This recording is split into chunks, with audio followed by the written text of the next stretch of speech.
Okay, good. So we will get going. With this unusual one, not only did I mention last time, well, that there are other paintings on hides. So this is a Plains Indian buffalo hide from the middle of the 19th century. But it was really about, um, I'm doing a little bit of reprise last time about what happened to the classical tradition, because it's so tempting to think that what we were looking at is showing the decline of a tradition rather than maybe something different, rather than just a decline. When looking at that page from the uh, Virgilius Romanus that's in the Vatican, this very big show manuscript with almost all of Virgil's writings in it. And this was one of the author portraits where the laws of gravity are meaningless. There is some cast shadow, but it's not from a single source. Figures are weightless, and folds are not folds in fabric, but they're lines on a different color. And the model for it is certainly not this particular mosaic, which is in Tunis, but these are the little glimpses we get of how much there has been lost that we just have no record of. How did artists know what was available? They weren't going to the libraries. They didn't have image banks like we do. There must have been all sorts of sketches, drawings, little portable objects that carried themes, images around that we don't have anymore. So this manuscript is certainly calling on the same idea. This must be what Virgil looked like. And he's somewhat similarly posed. It was only afterwards, looking at it again, I truly looked. Look at his right arm. See, by the time this is the one arm that's partly bared there, it's far too small. His elbow stops way short of his waist, and the other arm is quite different. So you could maybe say, well, this is an inept mosaicist, or the person who gave the sketch that the mosaicist is copying is inept. But it is less likely to be that, it seems, than that the person that didn't matter. They were looking at the design rather than what the design represented.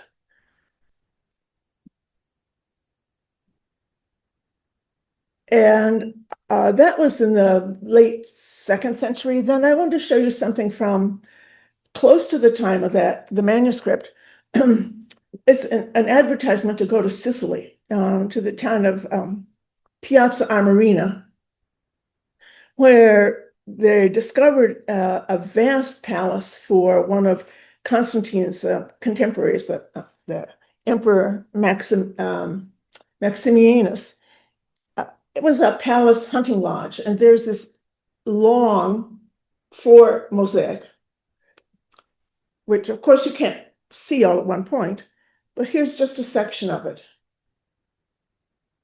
So do you see, that's just like, again, it's like, I'll take this motif, take this in there. Oh, it's in a landscape. Now, how do I show a landscape?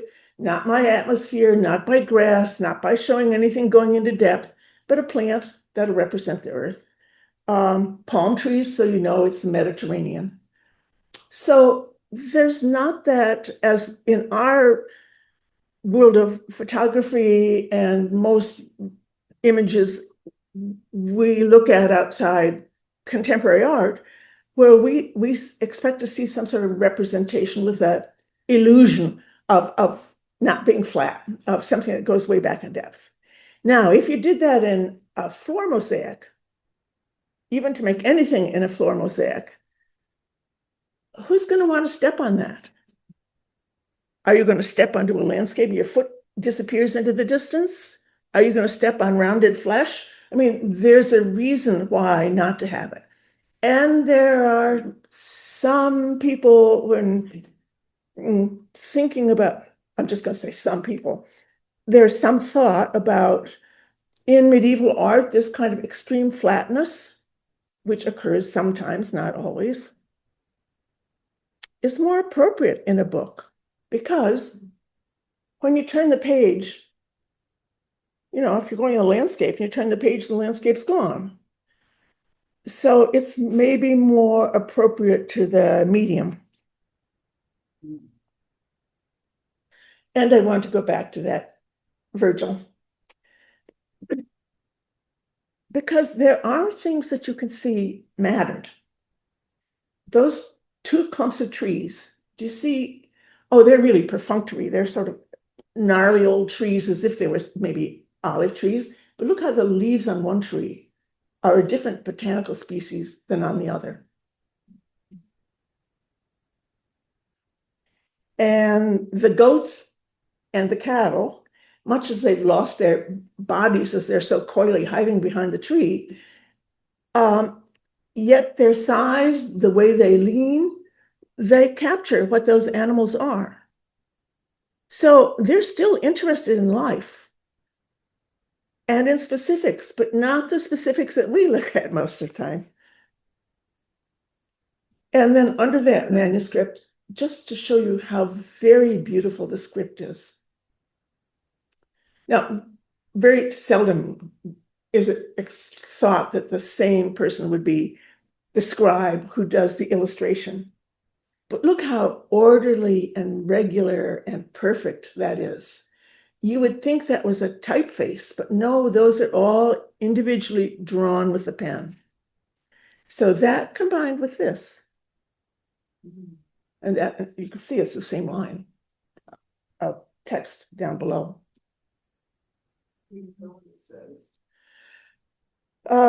It's Tityrus and Muebus and something in there listening to music. It's the first eclogue. I know that.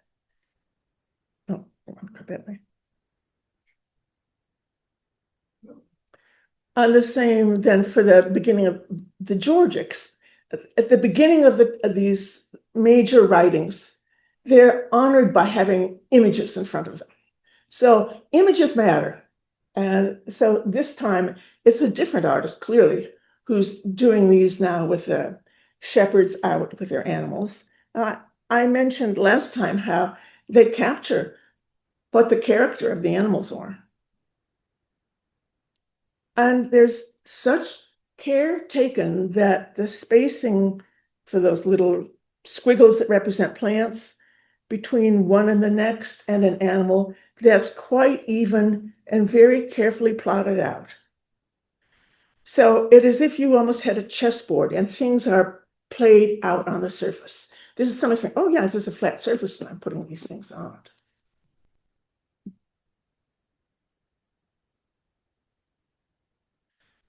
Well, and then this is that 6th century manuscript where, okay, they're into something completely different.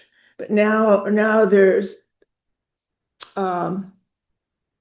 they're showing something that takes place in a landscape too, but now it's just a line, as if we were looking at a cartoon. And this is something that occurs outside a city.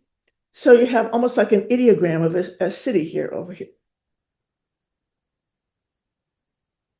But the emotion, the solicitude, where here the Good Samaritan is made to look as if he's Jesus with Jesus's halo over the man who's been left at the roadside to die. And then he's slumped on the donkey. And then the innkeeper's being paid. So the human drama is there. It's not just animals who have drama. So the essence of the story is there, but it doesn't have to be framed in terms of the way the world looks. Completely different now today. We're not looking at the world. We're in truly medieval art. Now it's that Virgil manuscript, that particular one, assumption is, and everything that's been able to be discovered fits this assumption, is that that was made in Northern Europe.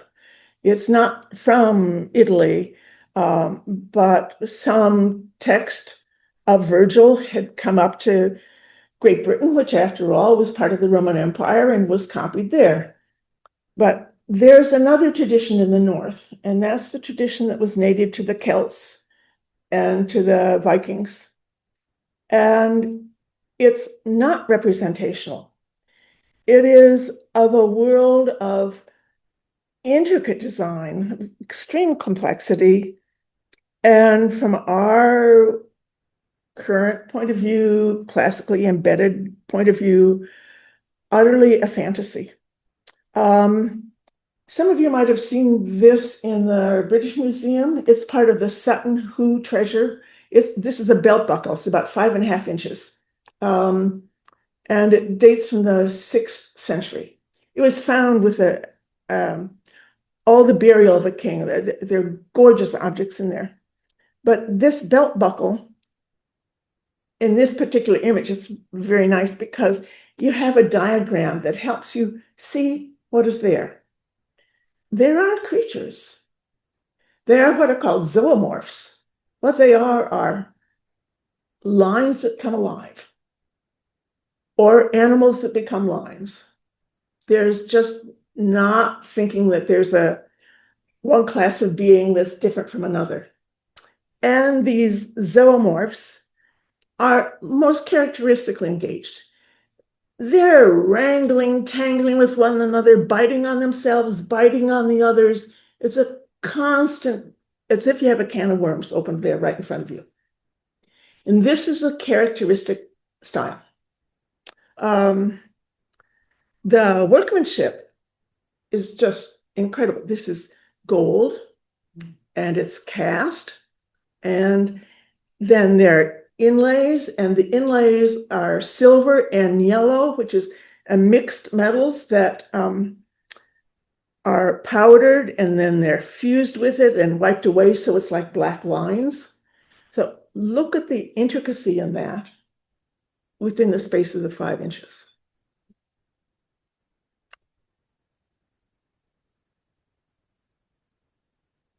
And this even looks small here. But here's something from that Celtic tradition from just the same time, it seems, as the manuscript we're going to look at next, the Book of Kells. It's called the Tara Brooch. The whole thing is with a long needle end is 13 inches, but look at, we move in close.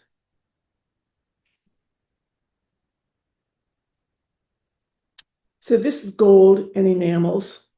Some of the gold is dropped beadwork. And then for the enamels, those are enamels that are put into cells that are essentially of gold that are essentially soldered to form a pattern in them. And some of them are missing from here. And gems, as you see, and silver. And the very good close-up I have, which is of the end at the lower left, as you look at that image, is this. This isn't something an inch magnified to this scale.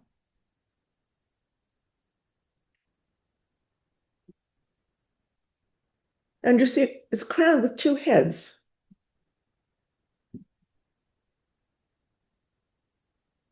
So it's just astonishing work.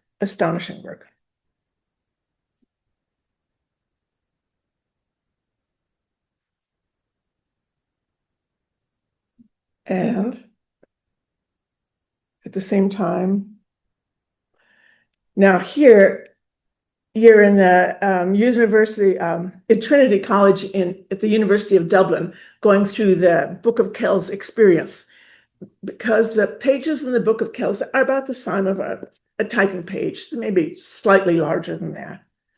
And the detail is so small, and there is such a who's seen this? Last time there were two people who'd seen this. I think this is what the biggest draw in Dublin is, people coming to see this. I mean, you have to book tickets long in advance so you can go in to see it. And in the manuscript, there's just one page open for a couple of weeks, and then they shift to another page. So for a public to get to see it, facsimiles, or I'll show you some that are actually someone's handmade, meticulous made a reproduction of parts of it. This is the best way you can see what it is.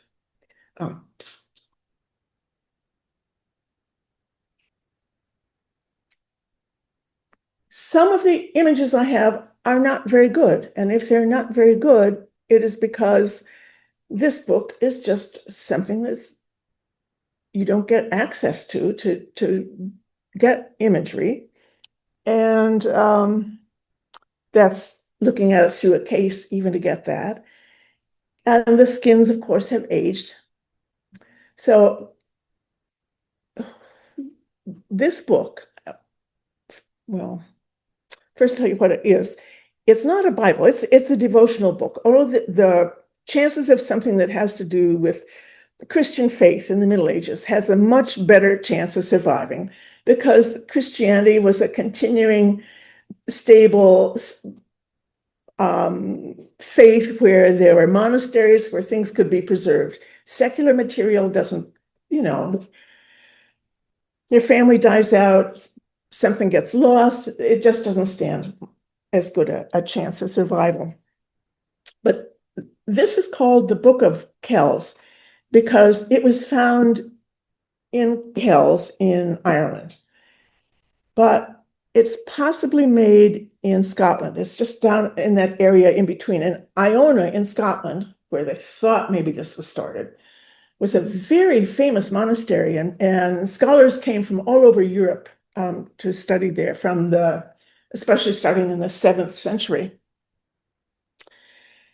So this is a book produced in a monastery, whether in Kells or in Iona. It ended up in Kells.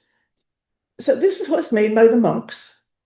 It's not a Bible. It's so grand and so elaborate. It was probably primarily for show, but it has texts arranged as they would be used in the Mass. So it doesn't go just the way we would open up a Bible and see it now. You can see even from the bottom of this, these are papyrus. You can see that those are not regular pages.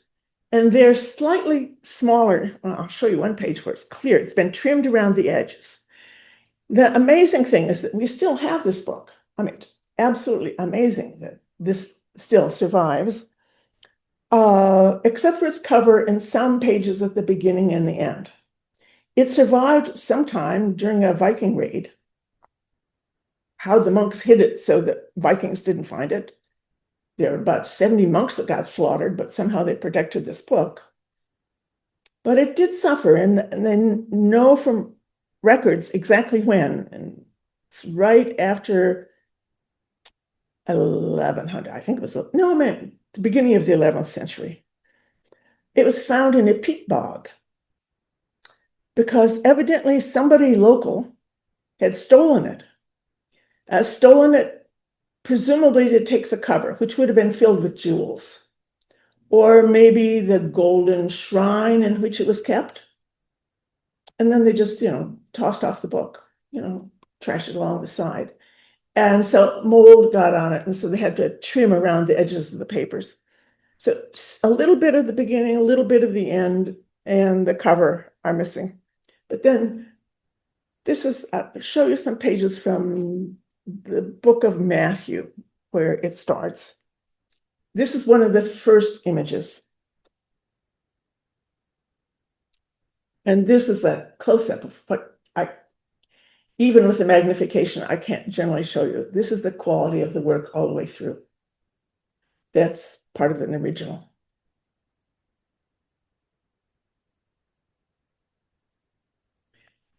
So it's Mary holding the infant Jesus.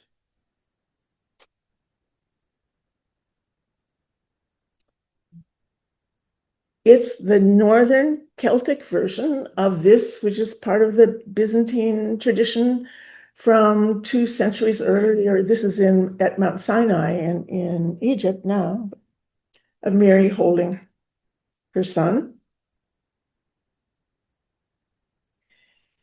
But there, oh, look at in this one, she faces you. There has to be receding space because like the baby's back on her legs and her knees come forward. Um, the saints on either side are remarkably long and their feet dangle. They don't have weight to them, but still compared to this,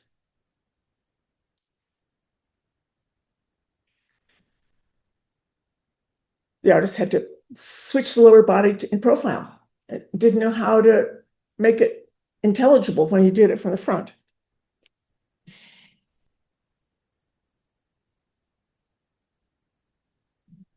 And you see, even the face, as if this being done in metalwork, is cut into segments, as if they're wired, fused onto it, or especially around the nose. That's what someone was coming last time. And the angels up above, and then that frame. Now, this is the top half of a page that is, this is maybe like 3.5 inches worth of imagery you're looking at here.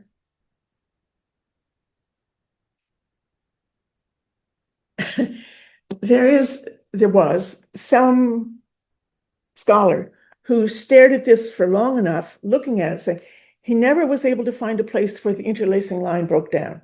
You could actually follow the logic of when it goes in and comes out all the way around. That's a terrific skill to be able to figure that out. And you see how from time to time those two turn into faces, biting on one another.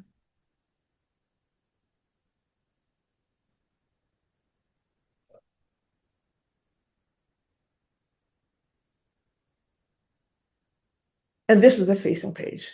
It's a beginning of a text. Can you read the text?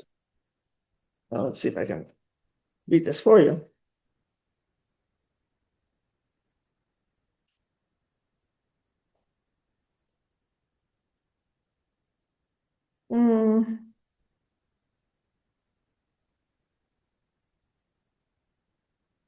Not really. It's the Nativitas Christi in Bethlehem.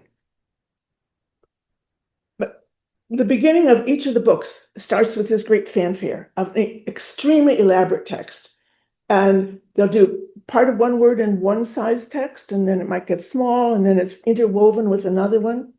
It's treated with the same kind of freedom the interlace is. And you see the frame at the top turns into a face. And there's also a person reclining here. So here's the seated figure. There's the head. And there, I believe, many other creatures lurking in here. There are often snakes and peacocks. Peacocks, well, of course, they're wonderfully exotic animals, but it was thought that the peacock's flesh never decayed. So that's always a symbol of Jesus, that somehow he comes back. He's reborn, so his flesh is new. And snakes are also a symbol of the resurrection, because the snake sheds its skin and continues life. So what looked like just whimsies carry symbolic content.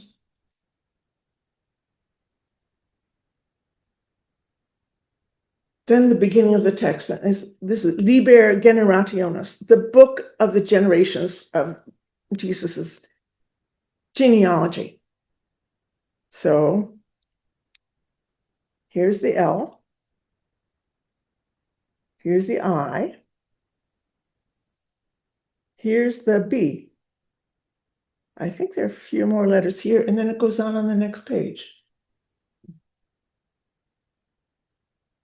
And we'll look at some parts of this. Means the holy word is really something special, isn't it? If it gets this kind of treatment, I mean, this is like a worship in itself to do this. There's a little portrait of Matthew.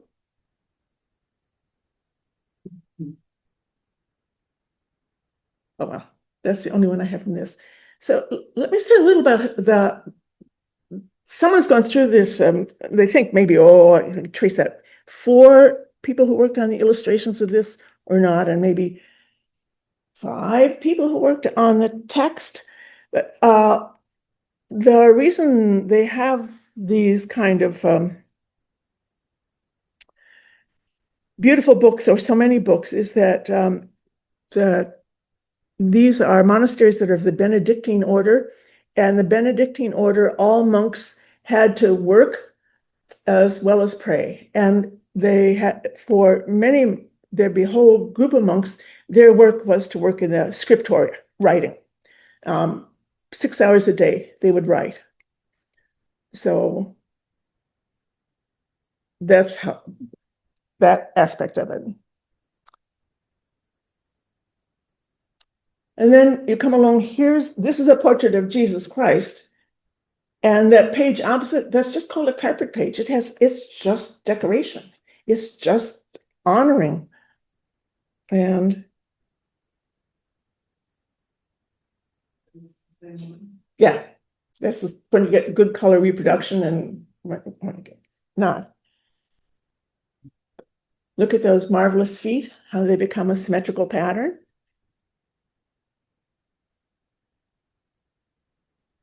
Yes. Get a little close. There he is. Yes. And wonderful blonde locks, right? He's made a very Northern European Jesus.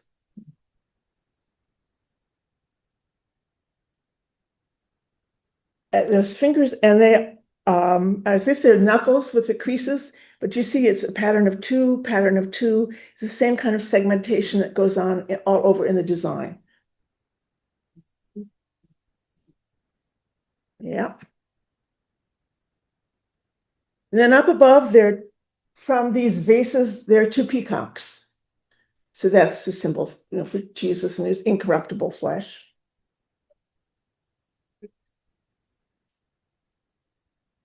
And the vases on either side, well, the plants aren't the same. Things are always changing. And if you looked at this page, you would be able to enjoy every bit of those changes. Do they understand that those curves are supposed to be curves in the sleeve and around the tunic? I don't know, maybe. And these are details of that carpet page.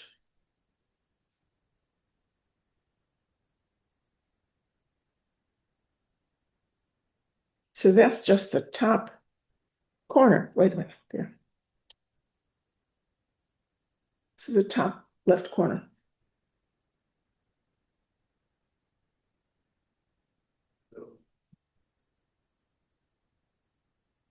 In the center.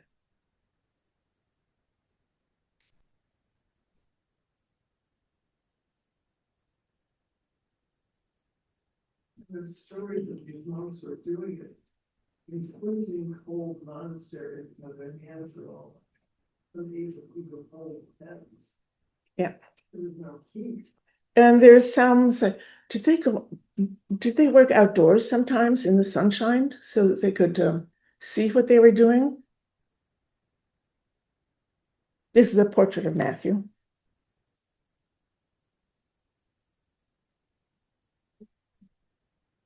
I think that got rubbed off. Yes, very much looks like he has a glass eye there, doesn't it? But oh, look at the 3 patterns, the three bits. Of course, that's 3 is the Trinity. But all across his robe is sprigged with this. And this is the most famous page of all. It's called the Chi Rho page for the first 2 letters in Jesus Christ's name. And the Chi is this. and this. And this is the R. And here's an I. So the beginning of the Christi. And the I ends in a head. We're going to look at a detail along here, here, and down in here.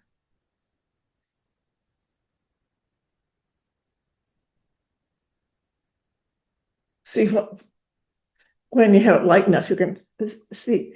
The thought is that they would be using a compass to do the circles because they're perfect circles. I don't know, sometimes when you use the compass, you really scrutinize that you can see the puncture hole in it. And yeah, that's protract.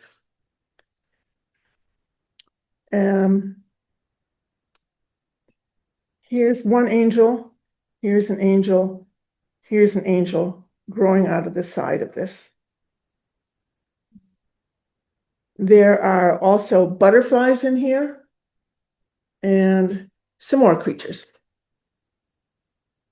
There the head. So the letter has come to life.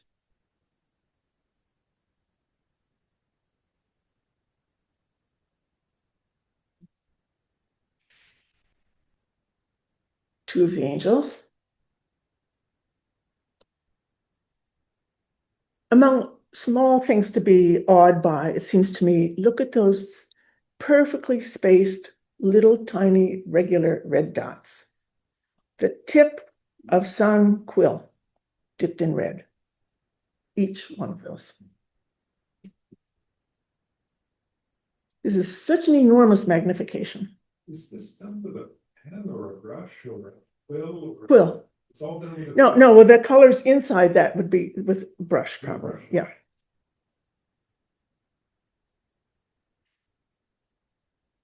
And then at the bottom, we'll look at this over here and this over here. They're just like marginal illustrations. What is the medium for the page of the ink or what? Is it ink or is it watercolor? They use watercolor and they're all they use a couple. They're now studying the colors, but that some of them are ground stones, but most of them are organic colors.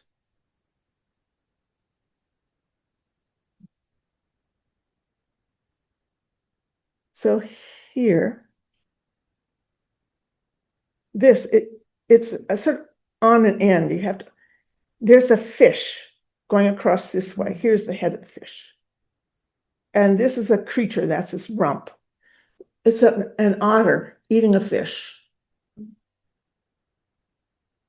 And they're thinking maybe that's, about the Eucharist, about eating the host. And then we're just going to look at what's over in here. But look again, all those.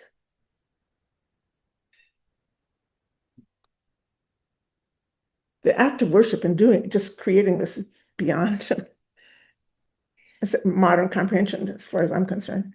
So there are two cats beside two rats that are quarreling over the host. And then they have two rats on their back. So those are people who are taking the Eucharist who shouldn't. It's a lesson there.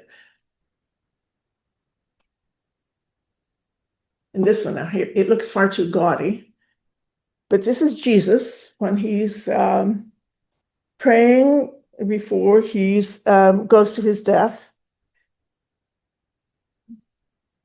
Doesn't at all accord with what the text says, but that seems to be what this is.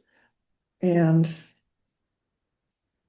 that's one of the solicitous fellows who help hold up his arms. Now look at the way that arm is held. Look at that fellow in blue. Both hands as if they clasped the arm, right? But how can the lower hand be totally visible? some of it should hide behind that hand, right? Be overlapped. But it's not. Doesn't think that way.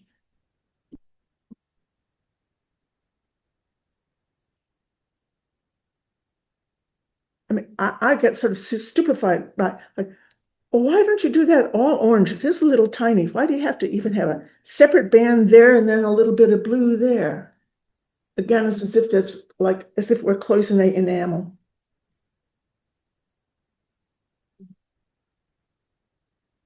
But that large intent eye has some character.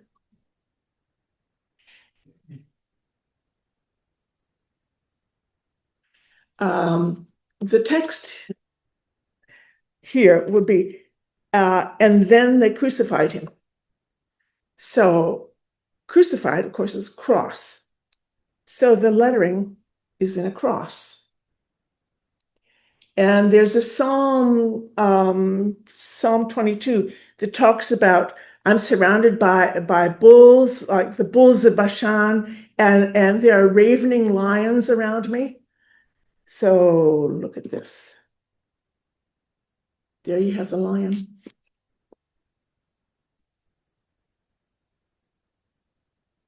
And then follow this body. There's one leg. Here's another leg. And there's the head. And there's a smaller creature in here in black. I don't know where the rest of the figure in red is. That's what the fangs are biting. And here's the great lion with his mane.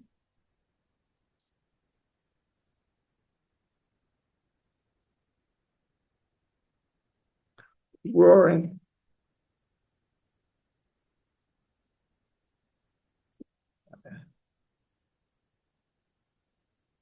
This is a portrait of John. And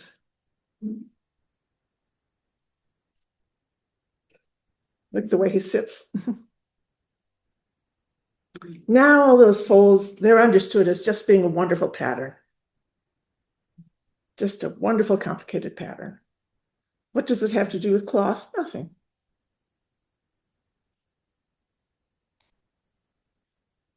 Again, this is the I, N, I, and then there's some more letters in here, and then some down in here, and then some smaller ones there. It stops at the middle of a word. You have to go to the next page to finish.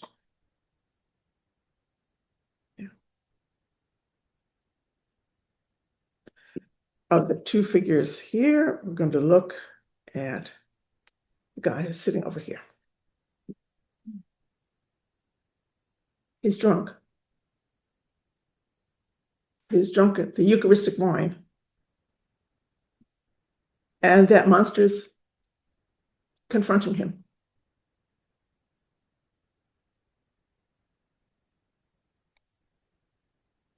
This is when Jesus is tempted by the devil. And there's something that's very revealing about this page. Not only this is such a not landscape, and this is supposedly takes place in the desert, but there he is. Now he's quite young fellow here.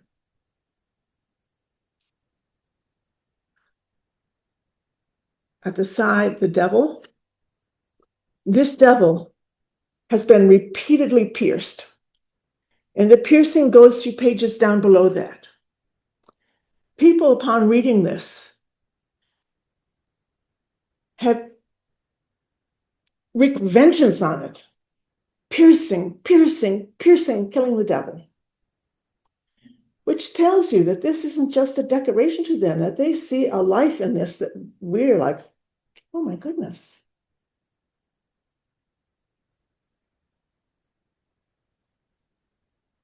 And then the beautiful text.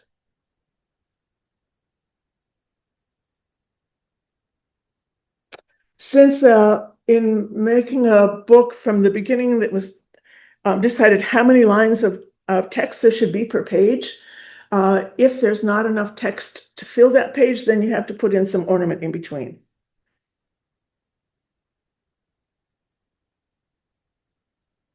And I did mention this last time, what happens with scribes when they maybe just like are all too human. This page with all its little red lines around it, that's their way of saying, oh, forget this page. Uh, this is where they recopied. Whoever came in, the scribe next picked up the job, just repeated what somebody else had done.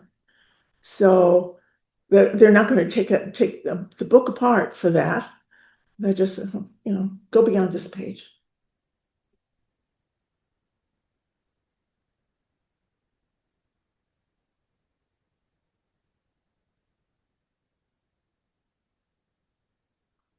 And I did mention last time with the hides, sometimes when they're stretched, they tear. Now this is a repair that was made in the 19th century, but there just shows you how vulnerable they can be. And look at this, that's original.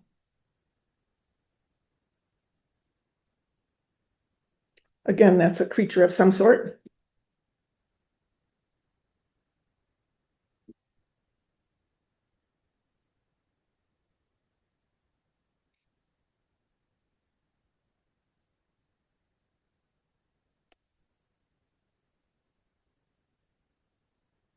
Two creatures.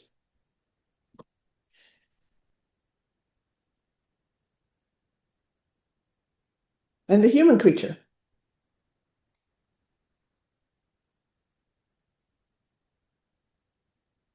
And that's the Book of Kells, of which there are many, many, many, many more pages. This kind of very close detail seems to be characteristic in Northern European art, and it's not in Italian art very much. So this is something from much later. It's in the it belongs to the collection of the Met.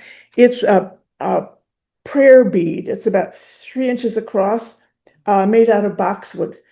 And it's later. It's at the beginning of the 16th century, but you can see the incredible detail carved within that. So even when long centuries after the Book of Kells, that utter delight in detail stays. And this is the little book that was coming around, and it's in the Cloisters collection. This Book of Hours of Jean Devroux. There you see somebody holding a facsimile of it.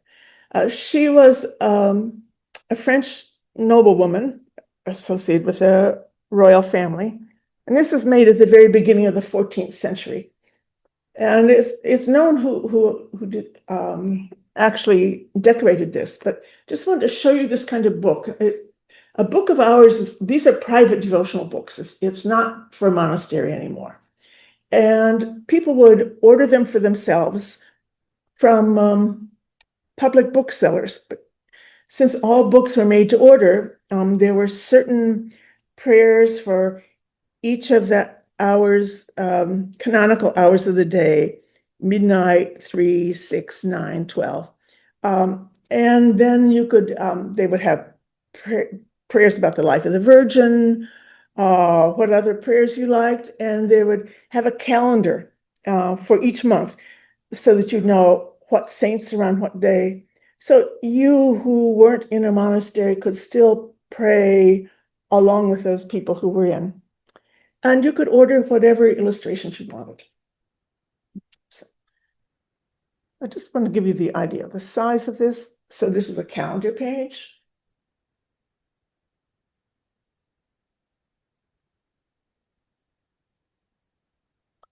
And the illustrations are related to the prayers.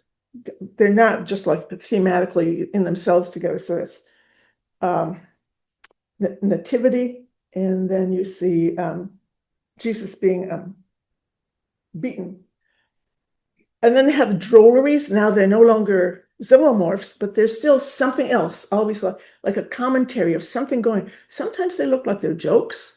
Sometimes they probably refer to sayings, and sometimes they have to do with the content inside. But they give you something else for your mind, your eye to be engaged with. So we're going to look at the bottom part of the drollery on the right-hand page there, which is Joseph leading Mary and the infant Jesus on the donkey.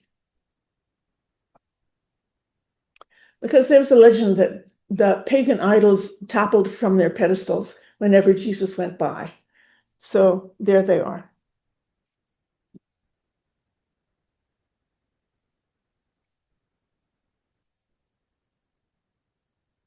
And then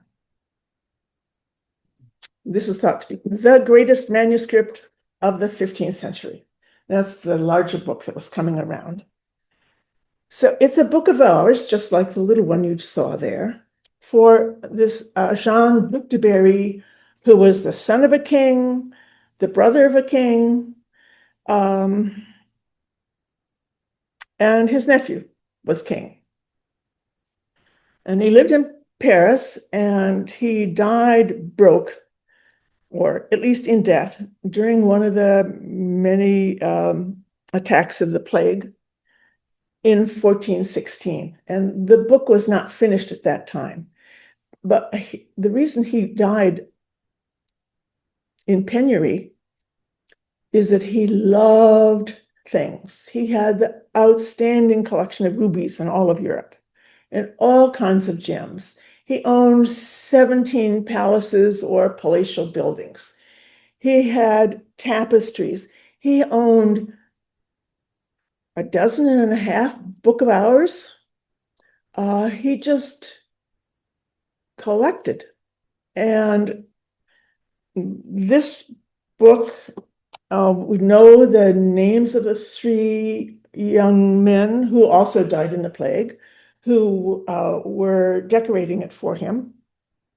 And we'll show you some of those pages. First, the calendar page, and then there are images of all the months. So it goes, the calendar is there, and then an image of the month. So at the top, there's the zodiac signs for the month, and then the characteristic activities. And oh, you're back in the world that looks like things. And some of this looks incredibly realistic in detail. So I'll give you a little closer. We'll cut off the zodiac there and look at the top of this. So the image itself is about 8 inches high. And this shows the Duc de Berry himself in January on the day when they start, well, it's equivalent to Christmas. It's when they exchange gifts. So here he is in one of his castles. It's a little bit confusing at first. What you see across the back is tapestry. And then you know it's cold. There's this massive fireplace there, and the flames you can just see behind this big wicker fire screen. Because the Duke, we see this in movies all the time. At this time, the wealthy would travel from one property to the other, and they took all their rush matting and their tapestries and their courtiers and their kitchen with them, and they carried them from place to place. So then below, you have the Duke, a portrait of him, in front of a screen, because he's not religious. You can't put a halo behind him, but you want to make him stand out. So he's separate. And then there's the man next to him with words over his head. That would be his chamberlain. He's saying, approach, approach. So they're inviting guests in. It's probable that this man was a member of his entourage, but is also the Bishop of Chartres. And these sure look like portraits, maybe members of the family, because look how casually they lean near him. Here are people who have just come in. Their hands are cold. They're coming over the fire. It's thought that this one with this gray floppy hat, and this one here who's guzzling down a good drink, and maybe this one back here are the three brothers who did this painting. And let's see what else they have here. Here's all the gold work. Maybe I have to go back again to show what else is going on here. So here they're filling the pitchers with wine. People are coming in. Here's the Duke's greyhound, who has his own keeper. The greyhound is feeding him. There's an extremely elaborate salt cellar with his creatures, a swan and a bear on the ends. This is has the royal fleur-de-lis and also his crest on it. He loved little lap dogs, little Spitzes. So the Spitzes are over here eating on the table. And you'll see they have rush mats on the floor because it's cold in the stone building.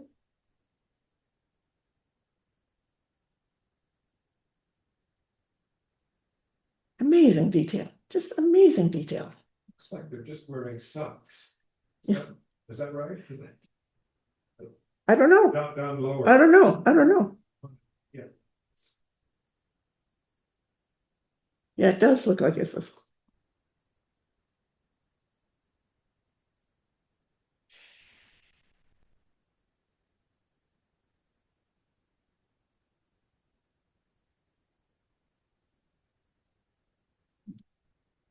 cutting all their food there.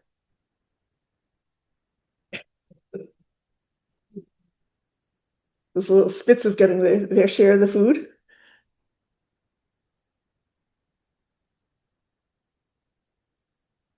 Oops. And this is Italian art. This is something about the same size. This happens to be in the Met. It's from an altarpiece. But this is Italian style. Look how different that is, because everything is so simplified, so reduced just to the story. It's not like, oh, this is what they were wearing. Oh, they took their shoes off. Their costume is leggings of different colors.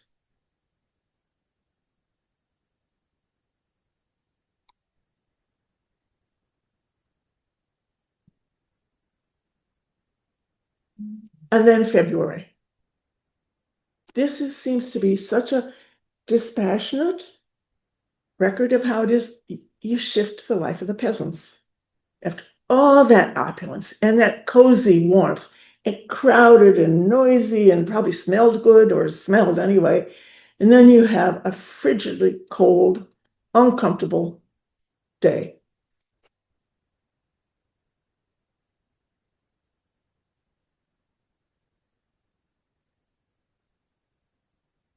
It's a cutaway of the building.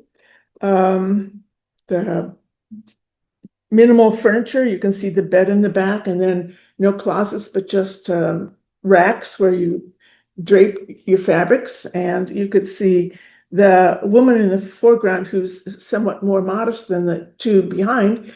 She's probably the lady of the house. And then you have the ones behind who've hiked up their skirts to just get as warm as they can.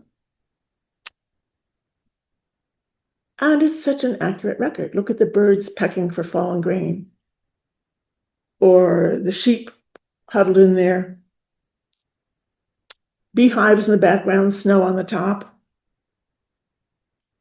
salmon coming in from the cold cloth up to the nose, and a leaden sky as someone's taking a load of whatever from this place to their town. The snow in the branches, very accurate of what we've had too much of.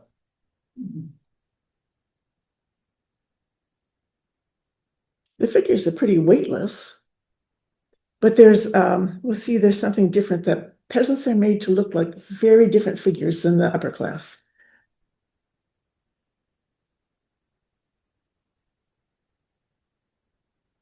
Look, you can walk that street. Look how that track has been worn all the way down between the buildings. You can go all the way back.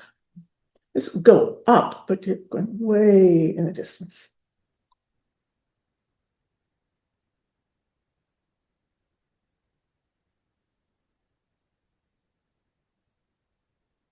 In March, they begin to plow before they plant, and they're trimming the grapevines before, like we do with our roses. The properties along the back are all, I think almost all properties that were owned by the Duc de Berry. So as he looks through this, look at that flattery. This is my land, my buildings.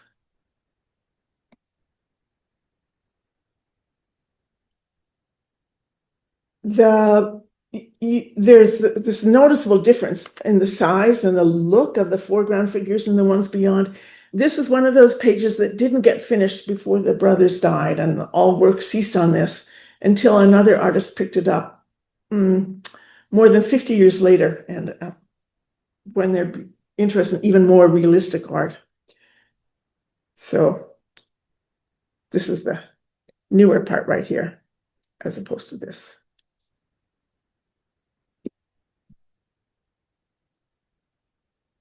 April, they go out picking flowers, and there's seems to be a couple here saying their vows in front of their parents.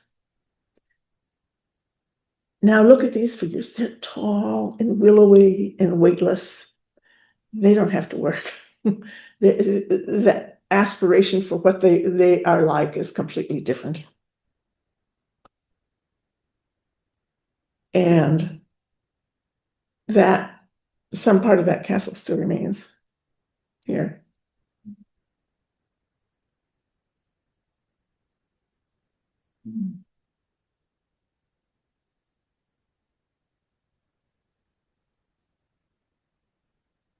There's human emotion. You see her eyes. This is the young woman, sort of downcast eyes. Here's her suitor. These are the parents looking on, benign. These girls don't pay any attention. They're just fitting that space.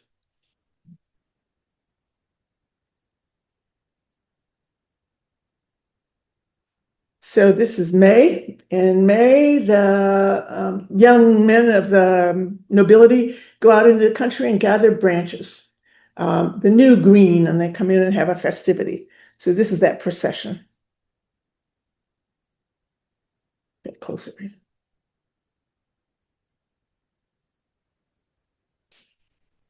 These look like these are probably portraits that would be recognizable to people at the time looking in it.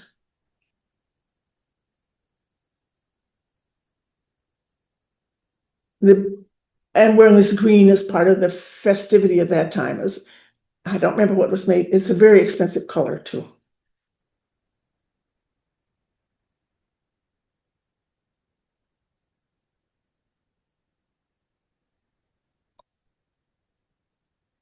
June, it's time to cut the hay.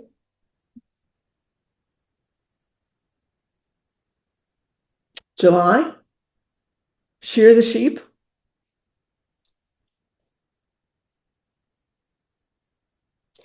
You see, they're very realistic in details. The landscapes, they sort of climb up. There's not like really going back, but this way you can put more in the scene if you sort of make it more like a map.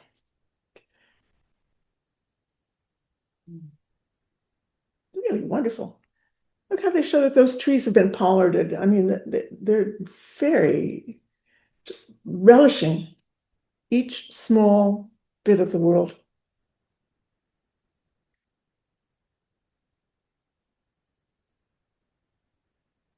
This is what, August?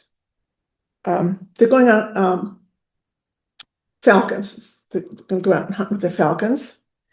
And young guys are stripped off their clothes and they went for a swim. It's really hot.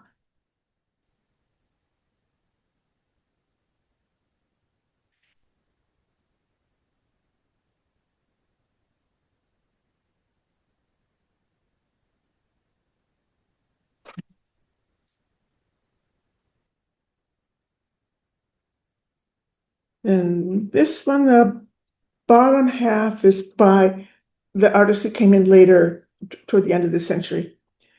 And you see the figures look much more substantial when they're done by that. But that particular castle survives.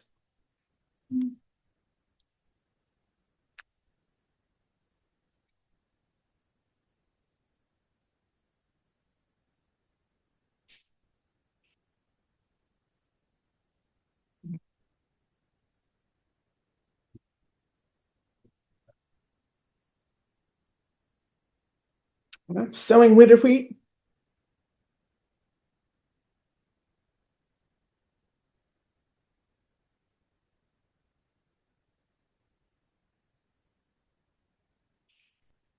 Done by the other artist. This is an acorn harvest. And that's the only one of the landscape is like a fantasy landscape. It doesn't have one of his castles behind it. You see, that's a different artist. In a boar's hunt. And so, now, I think we start next time with some more religious images. Let me get one that has nice color for you. Just a detail of the wise men. So we'll have a little more of the enchantment of this manuscript next week. Because, let me just give you the pen. In the background here, is at the upper left, is Notre Dame and Sainte-Chapelle. All right, that's until next week.